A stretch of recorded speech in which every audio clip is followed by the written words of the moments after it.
নমস্কাৰ আসামিজ সাবজেক্টৰ যেটো এছে পাৰ্ট হয় এছে পাৰ্টত তোমালোকৰ যিখিনি এছে আহি আছে সো সেই এছে খিনিৰ ওপৰত আমি যিখিনি কমন এছে হয় বা যিখিনি ফ্ৰিকুৱেন্টলি তোমাৰ ৰিপিট হৈছে সেই এছে খিনি আমি এটা এনালাইসিস কৰিম আৰু আমি ডিসকাস কৰিম যে কোন কিখন এছে চালে তোমালোকৰ অলমোস্ট তোমালোকৰ এক্সামত কমন পৰিব আৰু সেইখিনি তোমালোকে প্ৰিপেয়াৰ কৰিব পাৰিবা সো মই কি কৰিছো তোমাৰ 2019-20 ৰ যিখিনি টেষ্ট পেপাৰ হয় সেই টেষ্ট পেপাৰ খিনি কমপ্লিট এনালাইসিস এটা দিছো এন্ড 16 to 2020 16 পৰা 20 চনৰ ভিতৰত মেট্ৰিকৰ যিখিনি এছএছএলসি পেপাৰ সেইখিনি এনালাইসিস এটা এক্সট্ৰাকে কৰি দিম সো তাৰ ওপৰত বেছ কৰি তোমালোকে গম পাবা যে কোন কেইখন পঢ়িলে হয় সো ফাৰ্ষ্টতে মই এশেট যোৱাৰ আগতে মই এটা বস্তু দেখাইছো যে টোটাল প্ৰথমতে মই টেষ্ট পেপাৰৰ টোটাল 55 খন আছে 55 নাম্বাৰ অফ এছে মই তোমালোকক ইয়াত দিম 55 ৰ ভিতৰত কোন কেইখন কিমান বাৰ ৰিপিট হৈছে এইখিনি মই দেখাই দিম আৰু তোমালোকৰ যিখিনি এছএছএলসি হেতু এটা বেলেগ পাৰ্ট হ'ব সো ফাৰ্ষ্টতে আমি আৰম্ভ কৰিছো সো তোমাৰ প্ৰথম যোনখন ৰচনা মই লৈছো সেইখন আছে মোৰ প্ৰিয় সাহিত্যিক সো সেই পেপাৰখন তোমাৰ টেষ্ট পেপাৰত হেতু 2019-20 টেষ্ট পেপাৰত মই যিখিনি লৈছো মই কমপ্লিট গোটেই অলমোস্ট অল ডিস্ট্ৰিক্ট বুলি নকওঁ কিন্তু 90% ডিস্ট্ৰিক্ট কভাৰ কৰিছো সো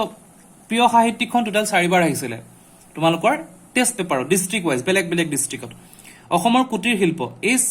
এছেখন খুব কম মানুহে ষ্টাডি কৰে অলপ আনকমন আছে কিন্তু তথাপিও তোমালোকৰ ইম্পৰ্টেন্ট হয় টোটাল 5 বাৰ আহিছে তোমালোকৰ এখন আছে মই এছএছএলসি কথা কোৱা নাই এখিনি টেষ্ট পেপাৰ পুথিভঁৰাল অনলি এবাৰ আহিছে জীৱনৰ লক্ষ্য 5 বাৰ আহিছে সো যিকেইটা 4 বা 5 বাৰ আহিছে বা 3 বাৰ মান আহিছে তোমালোকে এইখিনি কমন বা ইম্পৰ্টেন্ট বুলি ধৰিব পাৰা এবাৰ অহাখিনি ইম্পৰ্টেন্ট মইতো কোৱা নাই যে এইখিনি নাহিব কিন্তু সেইকেইটা বেছি ফ্ৰিকুৱেন্টলি চান্সেছ থাকে প্ৰাকৃতিক দুৰ্যোগ এবাৰ আছে অতি ইম্পৰ্টেন্ট ভাবে মই গোটেইখিনি এনালাইসিস কৰি এটা বস্তু পালো যে মোৰ প্ৰিয় গ্ৰন্থ টোটাল 11 বাৰ আহিছিল হেতু তোমাৰ হেতু ইয়াৰ 19 and 20 ইয়াৰত মানে লাষ্ট ইয়াৰ যিখিনি পেপাৰ সো টোটাল মই 11 বাৰ ক্যালকুলেশনত পাইছো মোৰ প্ৰিয় গ্ৰন্থখন আহিছে নেক্সট আমি যাম বিজ্ঞানৰ অৱদান ইম্পৰ্টেন্ট কোৱেশ্চন 3 বাৰ আহিছে বানপানীৰ সমস্যা বা অসমৰ বানপানী হিচাপে দুটা নামত আহে হেতু 3 বাৰ পাইছো মই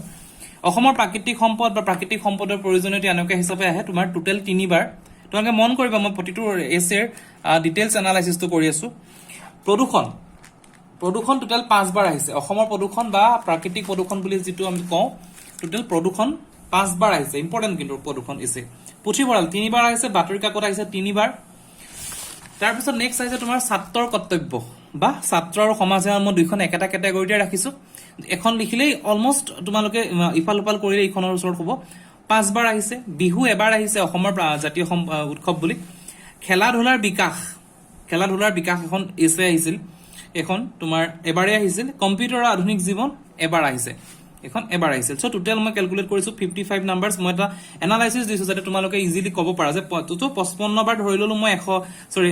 60 বাৰে ধৰিছো ইয়াত মই সো 55 নাম্বাৰ হয় টোটাল 55 বাৰ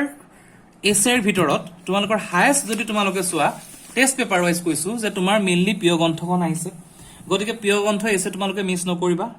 নেক্সট যদি কাউন্টত যাও যে কোনখন নেক্সট ৰিপিট হৈছে সো আমি দুখন জীৱনৰ লক্ষ্য আৰু কুটিৰ শিল্প আহিছে কুটিৰ শিল্প খুব কম ষ্টুডেন্টে ষ্টাডি কৰিছে এটো মই জানো গতিকে হেখনো চাবা জীৱনৰ লক্ষ্য প্ৰিয় সাহিত্যিক আহিছে 4 বাৰ এইখিনি এটা কথা যদি তোমালোকে পাৰা প্ৰিয় গ্ৰন্থখন এনেকুৱা এখন লবা যাৰ সাহিত্যিক যোনে লিখিছে সেই গ্ৰন্থখন সেইজনকে প্ৰিয় সাহিত্যিক হিচাপে লোৱা তেতিয়া তোমালোকৰ ষ্টাডি কৰিবলৈ বহুত ক্ষেত্ৰত সুবিধা হয় আৰু ভাল হয় পুথিভঁৰাল আহিছে এবাৰ চাব পাৰা পুথিভঁৰালখন ইম্পৰ্টেন্ট হয়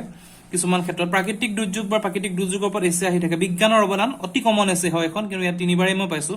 বানপানীৰ সমস্যা প্ৰাকৃতিক সম্পদ প্ৰদূষণ পুথিভঁৰাল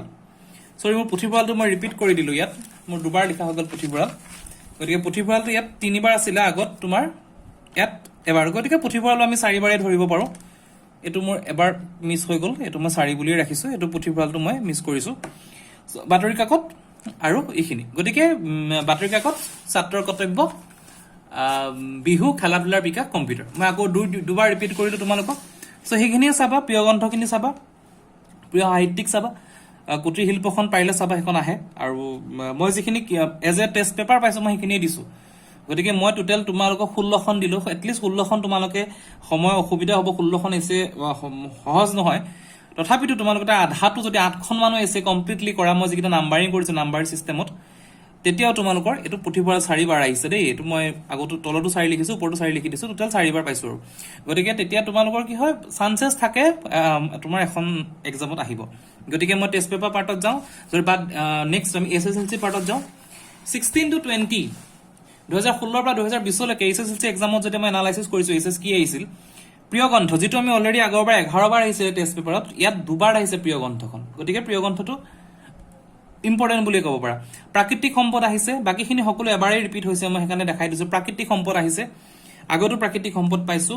শিক্ষাৰ মূল্যবোধ অকমান টান হৈ আছে এখন গতিকে এটো চাই লবা এখন এছে অলপ টান হয় বিজ্ঞানৰ অৱদান আহিছে এবাৰ পুথিভঁৰাল আহিছে পুথিভঁৰাল আগত 4 বাৰ আছিল এটা আকৌ ৰিপিট হৈছে তাৰ পিছত সব কুটিৰ শিল্পটো আকৌ আহিছে অসমৰ কুটিৰ শিল্প বুলি আছিল মই কুটিৰ শিল্প বুলি লিখিছো বানপানী পৰিবেশ প্ৰদূষণ বিজ্ঞানৰ প্ৰভাৱ এটা বিজ্ঞানৰ অৱদান বা বিজ্ঞানৰ প্ৰভাৱ একে বুলি ধৰিব পাৰি এইখন এছে চাবা ড্ৰোলৰখন এখন এছে আহিছে প্ৰিয় সাহিত্যিক বটা বিতৰণী সভা আৰু লাষ্টত আছে শৈক্ষিক একদম লাষ্টৰ যেটো আছে শৈক্ষিক পৰিবেশ আৰু বিদ্যা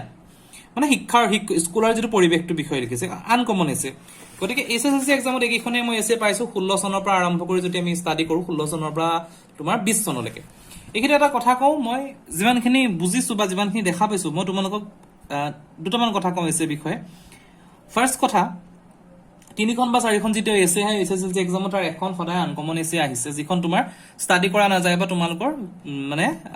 যিখিনি স্কুল বা আমি নৰমালি পঢ়াও তাতকে বেলেগ আহে গতিকে যদি তোমালোকে সেই ৰচনাখন তোমালোকে প্ৰিপেয়াৰ কৰিছা তোমালোকে যিখন প্ৰিপেয়াৰ কৰিছা যদি আনকমন এছে এখন আহিলে সো আনকমনখন যদি আহে যদি ভালকে প্ৰিপেয়াৰ আছে এখন লিখিব ট্ৰাই কৰিবা কাৰণ হেটো এটা তোমাৰ এক্সেপচনেল হ'ব আৰু মাৰ্কসটো ভাল পাবা আৰু নেক্সট এটা বস্তু আৰু এটা মই চাইছো ইয়াত তোমাৰ যিখিনি তোমাৰ নিজৰ বিষয় মানে এনেকুৱা ধৰ জীৱনৰ লক্ষ্য মোৰ প্ৰিয় সাহিত্যিক মোৰ প্ৰিয় গ্ৰন্থ সো নিজৰ বিষয়ে মানে মই যে মোৰ প্ৰিয় গ্ৰন্থ বা মানে মোৰ জীৱনৰ লক্ষ্য গতিকে সেই হেনকা টাইপৰ নিজৰ অভিজ্ঞতাবোৰৰ ওপৰত ডিপেন্ড কৰি এখন এছে থাকে ইন জেনাৰেল এখন এছে থাকে গতিকে তোমাৰ হেখন এছে মই কমন দিলো তোমালোকক কমন বুলি নহয় ইন জেনাৰেল থাকে মোৰ আমুক বুলি বা মোৰ বা প্ৰিয় গ্ৰন্থ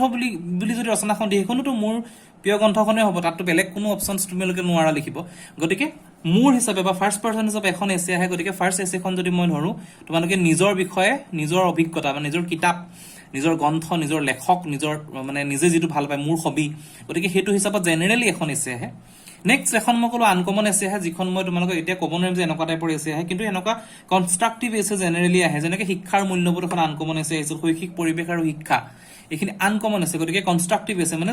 কেনেকৈ ভাল কিবা এটা হয় পজিটিভ ৱেত এখন এছে আহে আৰু ইন জেনাৰেল বাকিখন এছে তোমাৰ কি হয় এটা ডেফ কোনোবা এটা নলেজ ওপৰত আহে তাত এনেকুৱা হয় যে তোমাৰ প্ৰদূষণ বা বানপানী প্ৰাকৃতিক সম্পদ বা প্ৰাকৃতিক দুৰ্যোগ সো হেনকা টাইপৰ মানে ইনসিডেন্ট বা তোমাৰ সময়ৰ লগত যিখিনি বস্তু হলনি হয় পৰিবেশ ৰিলেটেড কিছুমান এছেছ 18 নম্বৰ এছেখন আহে গতিকে মই এনালাইসিস কৰি হেতুৱে পাইছো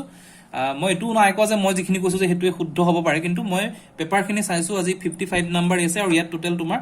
14 দুখন যদি ধৰো 15 16 অলমোস্ট মই 70 প্লাস এছেছ এনালাইসিস কৰি তোমাৰ এক্সামৰ পেপাৰ সো এইখিনি ৰিপৰ্টটো দিছো বাকিখিনি তোমালোকে চাই লবা আৰু মই যিখিনি কলো হেনেকে ষ্টাডি কৰিবা এইকেখন ভিতৰতে তোমালোকৰ